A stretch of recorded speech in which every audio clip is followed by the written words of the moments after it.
I feel you, Pak Jokowi. Saya sangat bisa merasakan pedihnya, kesalnya direndahkan oleh pemimpin PDIP dengan perkataan tidak ada apa-apanya Jokowi tanpa PDIP. Betapa malunya dirinya didudukkan di kursi kecil di depan meja besar Ibu Mega, lalu divideokan oleh Ketua DPR, yang video ini kemudian disebar memperlihatkan Presiden jadi cupu, tidak ada apa-apanya di depan Ibu Mega, hanya seperti anak SD sedang dipanggil guru BP karena katanya nakal.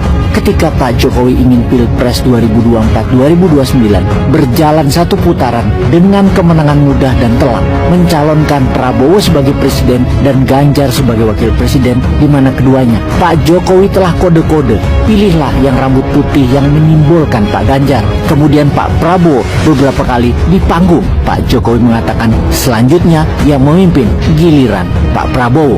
Kemudian PDIP merasa, siapa lu Jokowi ngatur-ngatur partai besar, pemimpin parlemen, juga partai pemenang pemilu. Kamu Jokowi cuman petugas partai, tidak ada hak mengatur partai PDIP. Maka PDIP mencalonkan Ganjar sebagai calon presiden dari PDIP.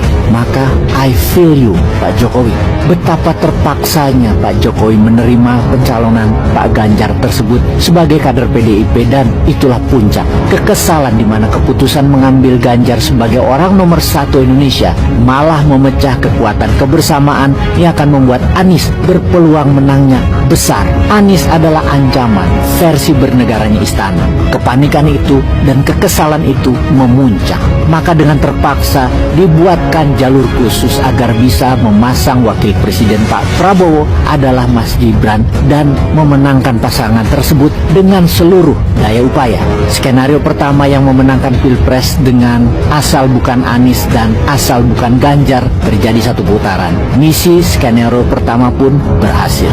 Yang membekas di hati Pak Jokowi lagi adalah ketika pertempuran di medan Pilpres, PDIP menggunakan cara kampanye menyerang personal Pak Jokowi, menjelekkan Pak Jokowi, membuat makin panas hati. I feel you, Pak Jokowi. Merasa direndahkan, merasa dilecehkan. Ya sudah, kepalang basah, mandi sekalian. Saya buktikan sekalian. Pilkada pemilihan kepala daerah tidak boleh ada peluang PDIP untuk memenangkan satu wilayah pun di wilayah Jawa, Sumatera, Kalimantan, Sulawesi, dan seluruh Indonesia Timur. Harus sapu bersih, harus Kim yang menang. Mau tidak mau, Partai Golkar dirapihkan terlebih dahulu agar sesuai dengan grand design untuk menjadikan Kim, Koalisi Indonesia Maju, menjadi kekuatan parlemen dan kekuatan politik di seluruh wilayah Indonesia. Semua demi Anies keluar dari orbit dan PDIP keluar dari orbit politik Indonesia. I feel you, Pak Jokowi. Sesaknya di dada direndahkan, dikatakan plonga-plongo, dikatakan tidak ada apa-apanya oleh PDIP,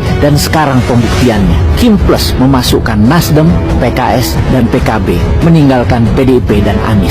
Kemudian harus memenangkan 95% lebih wilayah Indonesia di bawah kendali parlemen Kim Plus. Kalau perlu, Kim Plus jadi partai yang memayungi seluruh underbow partai politik di bawahnya, menjadikan Indonesia ke depan sebagai single party country. Tidak secara harfiah satu partai, tetap ada demokrasi, ada PDIP di oposisi. Namun selamanya puluhan tahun ke depan, bahkan ratusan tahun ke depan, tidak ada peluang PDIP bisa berkuasa. Ini semua adalah pembuktian. Jangan pernah rendahkan kekuatan marahnya Pak Jokowi. I feel you, Pak.